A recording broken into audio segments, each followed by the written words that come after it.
ሰላም ጤና ይስጥልን ውድ የቻናላችን ተከታታዮች የፕሮግራማችን ቤተሰቦች ይህ አብዲራዋ ቲዩብ ነው። ፕሮግራማችንን ላይክ በማድረግ ተደራሽ እንዲሆን ላይካችሁ ይጠቅመናል። አዲስ ከሆናችሁ ሰብስክራይብ በማድረግ የደወል ምልክቷን ተጭናችሁ ቤተሰብ እንድትሆኑ ይህንን ፕሮግራም ከሀገር ውጭ በባህር ማዶ የምታደምጡ የቻናላችን ተከታታዮች ድጋፋችሁን በሱፐር ስቲከር፣ ሱፐር ቻት፣ ሱፐር ታንክስ ድጋፍ እንድታደርጉ በአክብሮት እየጋበዝን ሁለተኛ ክፍል የዕለተ ቅዳሜ ፕሮግራማችን አጠር ባለ መረጃ ትኩረት የሚያደርገው ወደ ለንደን ተጉዘን የሊጉ ሻምፒዮን ወደ ባንክ አካውንቱ 770 ሚሊዮን ፓውንድ ገቢ በፕሪሚየር ሊጉ ታሪክ ትልቁን ሪከርድ ገቢ ማስገባት የቻለ ገና የሻምፒዮንስ ሊጉን ዋንጫ የሚያሳካ ከሆነ ክለብ ወርልድ ካፕን ሱፐር ካፕን ተከትሎ ደግሞ የሚመጡ ፕራይዝ ክፍያዎች ውጪ ላይ አየር ላይ ያሉት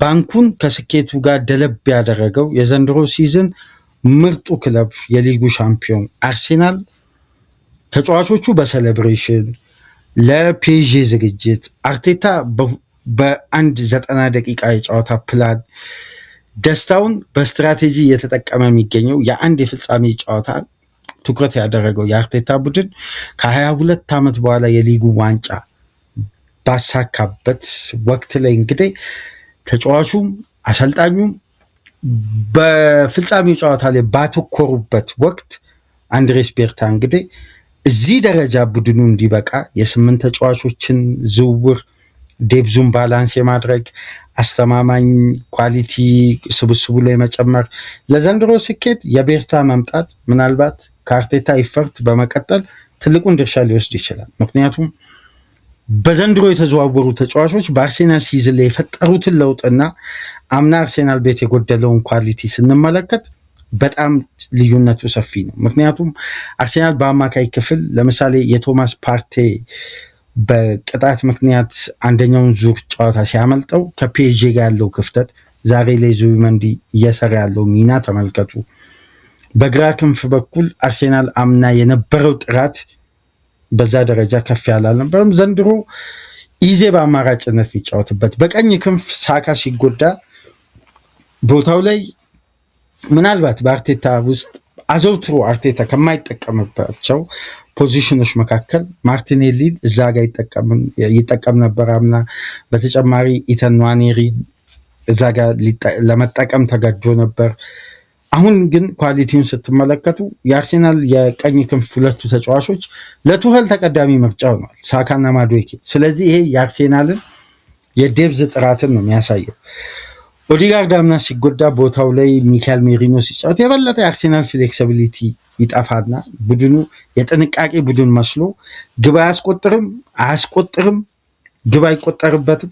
አንድ አይነት መልክ ይዞ ሲያጠናቀቅ ተመሳሳያቸው ውጤቶች ያለምንም ግብ ሲጠናቀቁ፣ እነዚህ ሁሉ ጉዳዮች ግን ዘንድሮ በኳሊቲና በተቀናጀ ሁኔታ አምና ሳሊባ ተጎዳ፣ ገብርኤል ተጎዳ፣ አርሴናል ያሳስቦ ነበር። ዘንድሮ ግን ጋብርኤል እና ሳሊባ በሊጉ ለምሳሌ 26 ጨዋታዎችን ነው አብሮ የተጫወቱ። ቀሪውን ጨዋታ መጫወት አልቻሉ በጉዳት ምክንያት። በሁሉም ውድድሮችም እንደዛው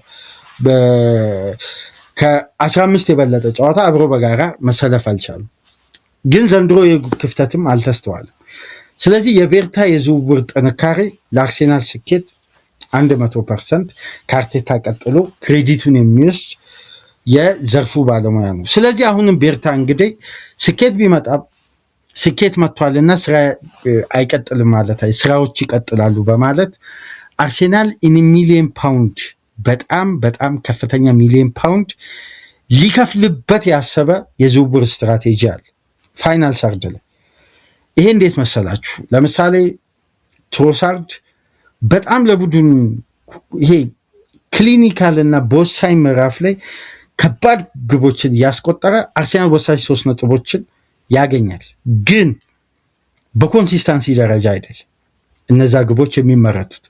ወይም ትሮሳርድ 25 ጨዋታ ሲያስቆጥር 26ኛው ላይ ሲያስቆጥር ቫሊዩ በጣም ከፍ ይላል።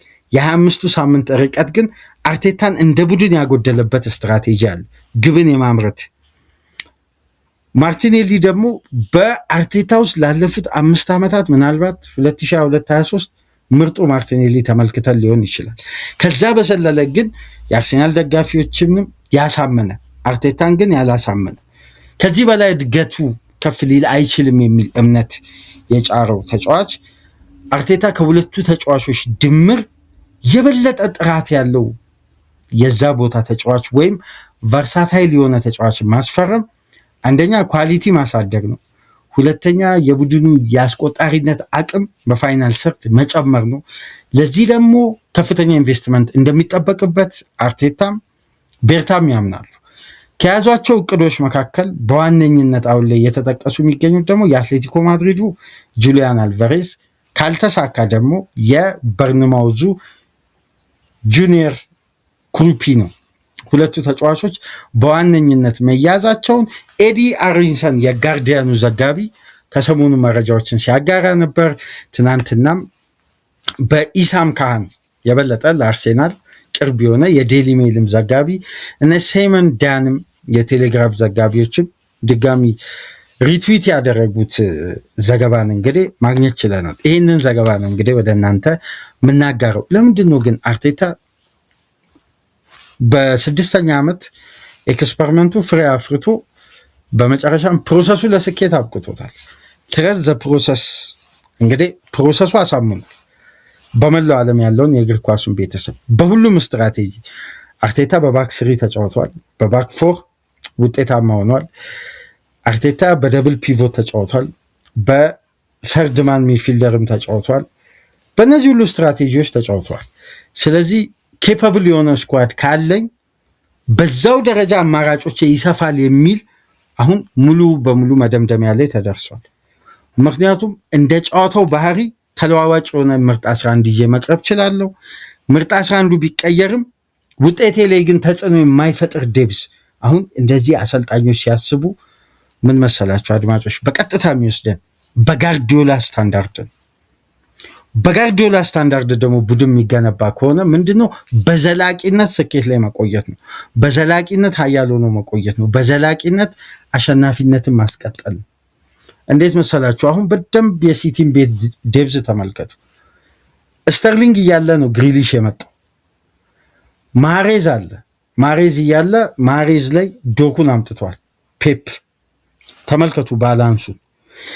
የማንቸስተር ሲቲ ዊንገሮችን ካያችሁ ጥራታቸው አንዱን ቤንች አድርጎ አንዱን ቤስት ለማድረግ ፔፕ ጋርዲዮላ ስለሆነ ነው እንጂ ያንን ኢጎ ራሱ ማስተናገድና ተቋቁሞ ማኔጅ አድርጎ እንደ ጨዋታው እንደ ተጋጣሚ አቀራረብ እንደ ሲዝኑ ኢፈርት ማን እንደ ጋርዲዮላ ማኔጅ ያደርጋል? አሁን አርቴታ ዋንጫውን አግኝቻለሁ ስኬቱን አምጥቻለሁ እና ቀጣይ ቡድኔን በዚህ ስኬል እቀጥላለሁ የሚል ፕላን የለው።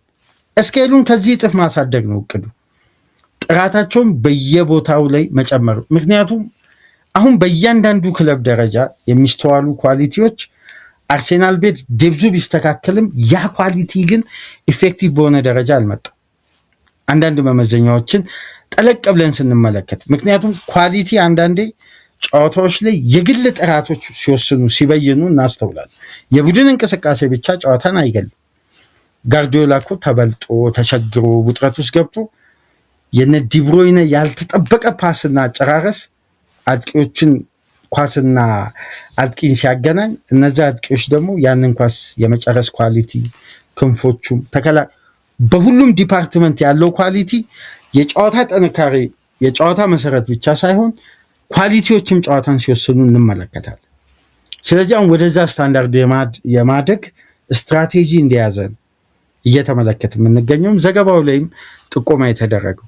ስለዚህ አሁን ለአርቴታ በዚህን ሰዓት የበለጠ ተስማሚ ነው ብሎ አርቴታ ከሚያምንባቸው ተጫዋቾች መካከል ግንባር ቀደም አድርጎ ያስቀመጠው ጁሊያን አልቫሬዝ ነው። የጁሊያን አልቫሬዝ ጉዳይ ለምንድን ነው ግን አድማጮቹ አብዛኛው ጊዜ መረጃውን ስትመለከቱ የሆነ የመወሳሰብ ባህሪ አለ። ለምንድን ነው ይሄ የዝውውር ሂደት የሚወሳሰበው?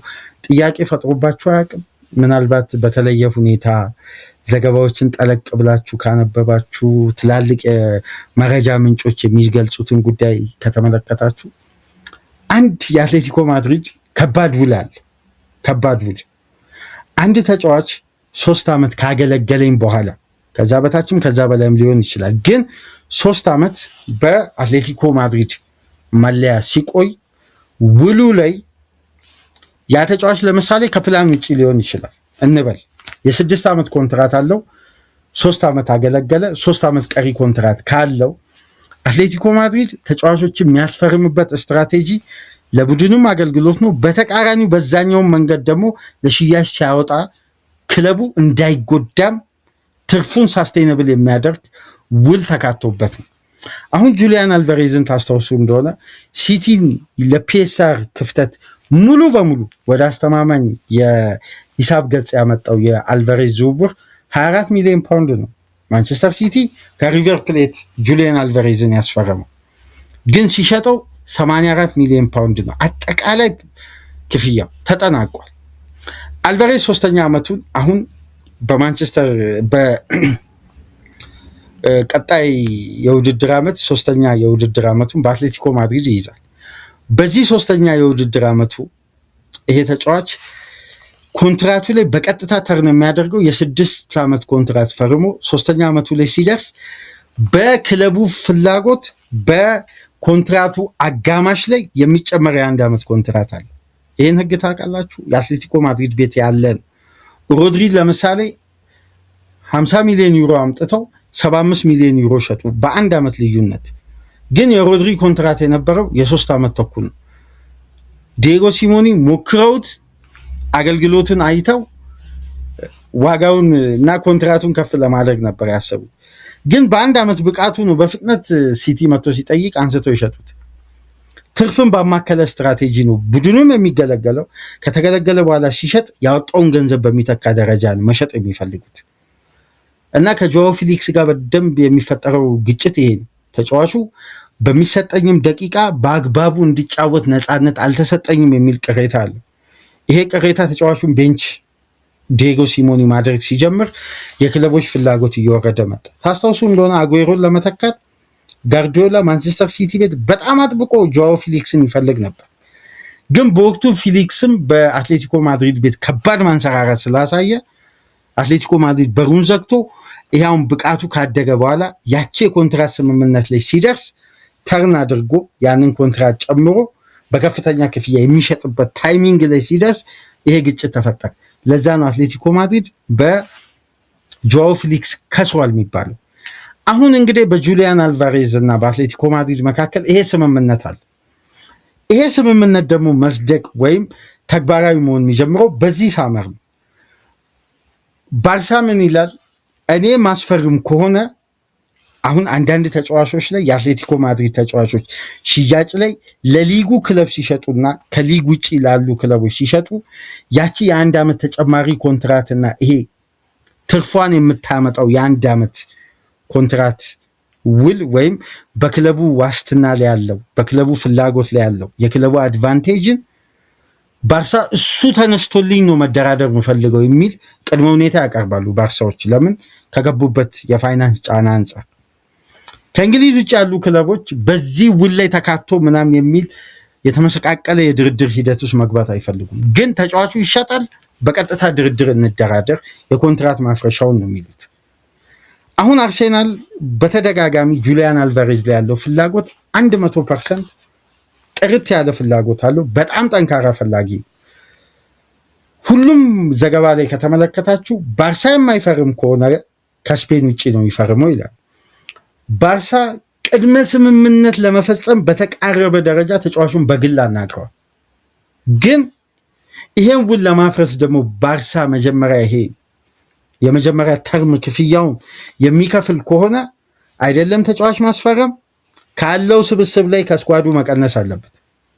ስለዚህ ባርሳ ቀደም ብሎ ጁሊያን አልቫሬዝን ለማስፈረም ወይ መሸጥ አለበት ወይም አልቫሬዝን ካስፈረመ አሁን ካለው ስብስብ ላይ ይሄ ዘንድሮ እነ ዳንኤል ሞ ከገቡበት አይነት አብናም ዘንድሮ ሬጂስተር ሳይደረጉ የቆዩበት እና ክሪስቲያንሰን የወጡበት ምናምን አይነት ውዝግብ ሊፈጠር ነው እንደገና በላሊጋው አስተዳደር። ይሄ ጉዳይ ስላለ ጉዳዮች እስኪጠሩ ድረስ የባርሳ ፍላጎት አለ። የበለጠ ይህን ዝውውር ባርሳ ያወሳሰበው ከአሌሃንድሮ ባስቲዮኒ ዝውውር 100% ወጣ። የኢንተር ሚላኑ ሴንተር ባክ ባርሳ እንደሚፈርም በጣም ሲጠበቅ ነበር። ያላስፈረሙት የተባለው በነ ሞንዶ ዲፖርቲቮ የካታሎኒያ ጋዜጣ እንደሚሉት ከሆነ አልቫሬዝ ላይ ያላቸውን ኢፈርት በአጠቃላይ አሟጦ ለመክፈል ነው። ምክንያቱም ሮቤርቶ ሌቫንዶስኪ ይለቋል። አሁን የሌቫንዶስኪን ተተኪ ራሽፎርድንም በቋሚነት የሚያስፈርሙት ለዚህ ነው የሚሉት የስፔን ሚዲያዎች። አርሴናል አሁን ፋይናንሻሊ እንደነዚህ አይነት የተመሰቃቀለ ጉዳይ ውስጥ የለም። ፋይናንሱ በጣም ስቴብል ከሆኑ ክለቦች ውስጥ ግንባር ቀደም የሚቀመጠው አሁን አርሴናል የበለጠ እዚህ ላይ እነ ማርቲኔሊን በ1.5 ሚሊዮን ፓውንድ ነው ያመጣው። በተሻለ ክፍያ የሚሸጥ ከሆነ ደግሞ የበለጠ ፋይናንሱ ያድጋል። አሁን እንግዲህ አንድሬስ ቤርታ ትናንት በወጡ ዘገባዎች ኤዲ አሮንሰንን ጨምሮ አለን ሃንተርም እዛው ዘጋርዲያን ኮረስፖንደር ነው፣ ሌሎችም ዘጋቢዎች እነ ጆን ክሩስም በሚረር በኩል ያሉ ዘጋቢዎችም እንደሚሉት ከሆነ አርሴናል 70 ሚሊዮን ፓውንድ እና የ50 ሚሊዮን ፓውንድ ከቨር አሁን ላይ 120 ሚሊዮን ፓውንድ እየተባለ ስለሆነ ጁሊያን አልቫሬዝ 143 ሚሊዮን ዩሮ እየተባለ ስለሆነ ይሄ ማለት አውትሳይድ ስፔን ከስፔን ውጭ ላሉ ክለቦች ለስፔን ክለቦች ስንት እንደሚሸጥ እስካሁን ግልጽ አይደለም። ከዚህ በላይም አትሌቲኮ ማድሪድ ሊጠራ ይችላል። ጋብሪኤል ማርቲኔሊ የዝውውሩ አካል ለማድረግም ቤርታ እያሰቡ እንደሆነ መረጃ እየወጣ ቢገኝ ማርቲኔሊ የጁሊያን አልቫሬዝ የዝውውር አካል አርሴናል ቢያዋጣው እንጂ ይጎዳዋል ብዬ አላስብም። አልቫሬዝን የሚያክል ክላስ እያገኘ ማርቲኔሊን በተቃራኒው ቢሸኝ ዴብዙን ማሳደግ ምናምን አይደለም፣ የሚጨምረው ኳሊቲ በ1 በ10 በ15 እጥፍ የማያገኘውን ኳሊቲ ነው የሚጨምረው። ይሄ በጣም ቢግ ዲል። ይሄ ዲል የሚሳካ ከሆነ አሁን አየር ላይ ያለው ጥያቄ በአርሴናል በኩል ይሄ ነው፣ ጠንካራው ፍላጎት። ግን ለአርሴናል ደግሞ ተጨማሪ ፈተና የሆነው ክለብ ባርሳ አይደለም ወይ የቼልሲ ፍላጎት አይደለም። ትልቁ ለአርሴናል ከባዱ ፈተናና በፊት ለፊቱ እንቅፋት ሊሆን የሚችለው ፒኤስዤ ማዮሉን ማሳደግ ይፈልጋል ኤንሪኬ። ግን የበለጠ የተጫዋች ደግሞ ደቂቃ ለማግኘት ጥያቄ መጀመሩ እየተሰማ ነው የሚገኝ። ለዛ ከሆነ የእንግሊዝ ክለቦች ጋር ስሙ ተያይዞ እየተነሳ የሚገኘው በተለይ ከቼልሲ ጋር ማዮሉ ወጣቷ ተጫዋች አምና ፍጻሜ ላይ 5ኛዋን ግብ ያስቆጠረችው። አትሌቲኮ ማድሪድ ደግሞ የበለጠ በዚህ ተጫዋች ላይ ሲሪየስ የሆነ ፍላጎት አለ። ስለዚህ አትሌቲኮ ማድሪድን ይህን ዝውውር እንዲፈቅዱላቸው ፒኤስዤዎች ማይሉን ሊጠቀሙ እንዳሰቡ እየተሰማ ነው የሚገኝ። ይሄን ደግሞ ለኢኪፕም ሞንዶ ዲፖርቲቮም ዘግቦታል፣ ለሁለቱም ክለቦች ቅርብ ይሆኑ። ስለዚህ አርሴናል እነዚህ ሁኔታዎች ተወሳስበው ዝውውሩን በጣም ፈታኝና ቢዲንግ ዋር ውስጥ የሚከታቸው ከሆነ በቀጥታ ለ19 ዓመቱ ፈረንሳዊ ጁኒየር ኩሩፒ 75 እስከ 75 ሚሊዮን ፓውንድ ከፍለው የበርንማውዙን ወጣቱን ተጫዋች ማስፈረም ሁለተኛው ትልቁ ፕላናቸው እንደሆነ እዚህ ዘጋርዲያን ዘገባ ላይ መመልከት ያሉ። ስለዚህ የቤርታ ፕላን በጣም የጂኒየስ ፕላን ነውና አሁን ዴብዝ ማሳደግ ሳይሆን ጥራትን ስኬሉን ከዘንድሮ የውድድር ዓመት በጣም የሚያልቁ ከፍ የሚያደርጉ በዚህ ጥንካሬ በዚህ አሸናፊነት ላይ አርሴናልን ለዓመታት ማቆየት የሚችሉ ኳሊቲዎችን በአስተማማኝ እድሜ በብቃታቸው ፒክ ላይ የሚገኙ ተጫዋቾችን ማምጣት ነው ስትራቴጂው። ስለዚህ ይሄ ሲስተም ምንድነው? በቀጥታ ታርጌት ልክ የሲቲ አይነት ዳይነስቲ ፕሪሚየር ሊግ ላይ መገንባት ነው አርቴታ። ምክንያቱም ከቶፕ 6 ክለቦች እኮ 4ቱ በቀጥታ ትራንዚሽን ውስጥ ገቡ። ሊቨርፑልም፣ ሲቲም፣ ቼልሲም፣ ማንቸስተርም ሁሉም። አርሴናል ትራንዚሽኑን አጠናቆ ወደ ስኬት ሲመጣ እነዚህ ክለቦች ደግሞ ወደኋላ ግንባታ ነው የመጡት። ስለዚህ ጋፑን አስቡት። ይህን ጋፕ ደግሞ ለማጥበብ እግር ኳስ ሂደት ነው፣ እግር ኳስ ፕሮሰስ ነው። በአንድ 11 ተጫዋች ቢገዛ እግር ኳስ ውጤት ሊያመጣ አይችልም ፕሮሰሱ እስካላለቀ ድረስ። ፕሮሰሱ ደግሞ አራቱንም ክለቦች ካያችሁ ፕላናቸው ለዘላቂነት እንጂ ለአጭር ጊዜ ስኬት አይደለም። ለአጭር ጊዜ ስኬት በአሁኑ ሰዓት በዘመናዊ እግር ኳስ ያው መለኪያው ዋንጫ ስለሆነ ማድሪድ ሊጠቀም ይችላል እንጂ ማንም ክለብ አይጠቀም። ለምን? በጣም ዋጋ ያስከፍላል። ከፍተኛ ሪስክ አለው።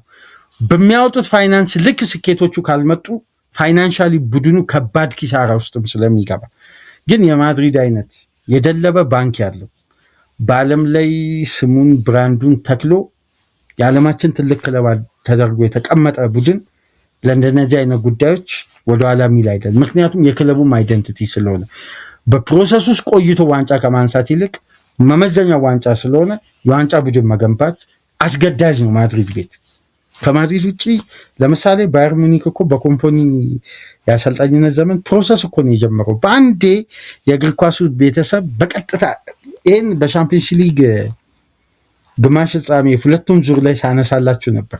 የኮምፓኒ ባየር ሙኒክ ሳይክሉን አልጨረሰም። አድማጮች የበለጠ ፋይናል ሰርዱ መዋሃዱ ሳይክሉን የጨረሰ ይመስለናል። ሳይክሉን አልጨረሰም።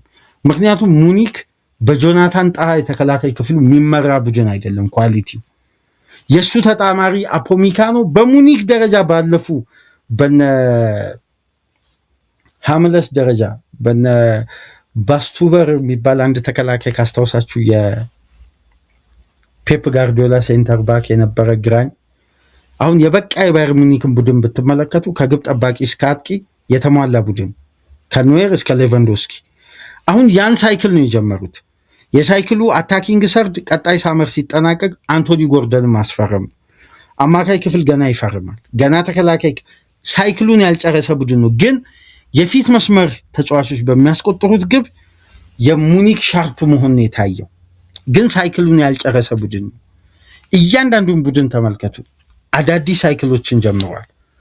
አርቴታ ጋር ስትመጣ ደግሞ ሳይክሉን ጨርሶ ምክንያቱም እያንዳንዱን ተጫዋች የአርሴናል ቤት እኮ ትልቁ እድሜ የገፋው ተጫዋች እኮ ኬፓ አሪዛባላጋ ነው። ከሱ ቀጥሎ ኖርጋርድ፣ ከዛን ትሮሳርድን። አሁን የሶስቱን ተጫዋቾች ዘላቂነትና አስፈላጊነት ስትመለከቱ በዚህ ደረጃ ከፍተኛ ተጽዕኖ አይደለም። ግን የቡድኑ ቁልፍ ተጫዋች ሳካን ተመልከቱ፣ 24 ዓመቱ ነው። ሳሊባን ተመልከቱ፣ 24 ነው። ኦዲጋርድና ራይስን ተመልከቱ፣ 27 ነው። ፒክ ላይ ናቸው። እነዛ ወደ ፒክ እየመጡ ነው። እነዚህ ፒክ ላይ ናቸው። ስለዚህ ጄኔሬሽናል ዶሚኔት ለማድረግ አሁን አርቴታ አስተማማኙን ቡድን አጠናቋል። ሳይክሉም ማለት ነው። ሳይክል የሚባለው ይሄ ገና እኮ ባየር ሙኒክ ኬንን የመተካት ገና ሌላ ሳይክል ይጠበቅበታል። አሁን ለምንድን ነው ፓሪስ ሴን ጀርሜንን ሱፐር ዳይናሚክ የሚሉት? ሳይክሉን በአጭር ጊዜ ጨረሰ። ፓሪስ ሴን ጀርሜን ቤት ከምርጥ 11 ይሄ ነው የሚጎለው የሚባል ኳሊቲ የለም። ጥንቅቅ ተደርጎ ሳይክሉን የጨረሰ ቡድን ስለሆነ ነው ተገማች የማይሆኑ። ለዛም ነው በአነስተኛ ኤክስፔክትድ ግብ በርካታ ግብ የሚያስቆጥረው። ቼልሲ ላይ ደጋግሜ ማነሳላችሁ ምሳሌ አለ። 8 ግብ ሲያስቆጥሩ 1.81 ኤክስፔክትድ ግብ ነው ክሬት የተደረገው። ይሄ ማለት ኦቨር ፐርፎርም የማድረግ አቅም በዘመናዊ እግር ኳስ ከአምስቱ ትላልቅ ሊግ ብቸኛ ቡድን ፒኤስጂ ነው። ለዚህ ነው በ14-15 አይነት የማጥቃት ስትራቴጂ ከኳስ ጋር ተጋጣሚ ለፒኤስጂ የማሰቢያ ጊዜ በፈቀደ ቁጥር ራሱ ላይ ትላልቅ አደጋዎችን ይፈጥራል ብዬ ሳነሳላቸው የነበረውና የአርቴታ ቡድን ሳይክሉን ጨርሷል። ሳይክሉ በጨረሰ ቡድን ላይ ደግሞ የጁሊያን አልቫሬዝ ኳሊቲ ከተካተተ የአርቴታን ቡድን ለማስቆም ይቸግራል በቀጣይ ዓመታት። ካልሆነ ግን የነ ጁኒየር ክሩፒ አይነት ደግሞ በዚህ እድሜ ላይ ዳይናሚክ የሆነ ፈጣን እድገት የሚያሳዩ ፕሪሚየር ሊጉን አዳፕት ያደረጉ ፈረንሳዊ ወጣት ተጫዋችን ማምጣት ሌላኛው እቅዳቸው ነው። በርካታ ተጫዋቾች ዝርዝር እንዳለ ይገለጻል። ለማንኛውም ጉዳዮችን እየተከታተልን እናደርሳችሁ ነው የሚሆነው። አሁን ግን አልቫሬዝ ካልተሰካ ጁኒየር ክሩፒ ለአርሴናል በጣም ቅርብ ከሆኑ የለንደን ሪፖርቶች ኤዲ አርዊንሰን እንግዲህ በጋርዲያን ገጹ ላይ ትናንትና ይዞ ወጥቷል። እስቲ ሀሳብ አስተያየታችሁን በኮሜንት መስጫ አስቀምጡ። ላይክ አድርጉ፣ ሼር አድርጉ፣ ሰብስክራይብ አድርጉ። ከሀገር ውጭ የምታደምጡ በሱፐር ስቲከር፣ ሱፐር ታንክስ፣ ሱፐር ቻት ድጋፍ አድርጉ። ከዚህ ፕሮግራም በመቀጠል ማንቸስተር ዩናይትድ የሁለት አማካዮችን ዝውውር ለማጠናቀቅ ተክቶ ከበስተጀርባ እየሰራ እንደሆነ መረጃዎች በተጨባጭ ሁኔታ እየወጡ ነው የሚገኙት። እነዚህ አማካዮች ማን ናቸው? ምን አይነት ሂደት ላይ ነው ያሉት? በቀጥታ እንመለከታለን። በአራተኛ ክፍል ኤንዞ ፈርናንዴዝ፣ ኤሊየት አንደርሰን ኦልሞስት ማለት ይቻላል ወደ ኢትሃድ። ግን የኤንዞ ፈርናንዴዝ ጉዳይ ግን በአዲስ መልኩ ከማድሪድ የበለጠ እዛው በእንግሊዝ ሊቆይ የሚችልበት እድል አለ። ግን በሰማያዎቹ ማሊያ አይደለም፣ በውሃ ሰማያዎቹ እየተባለ ነው። እስቲ ይህንንም ጉዳይ እንመለከታለን። ለማንኛውም ላይክ፣ ሼር፣ ሰብስክራይብ አድርጉ። መልካም የረፍት ቀን። ሌሎች ፕሮግራሞችን ይዘን እንመጣለን። ሰላም ቆዩ።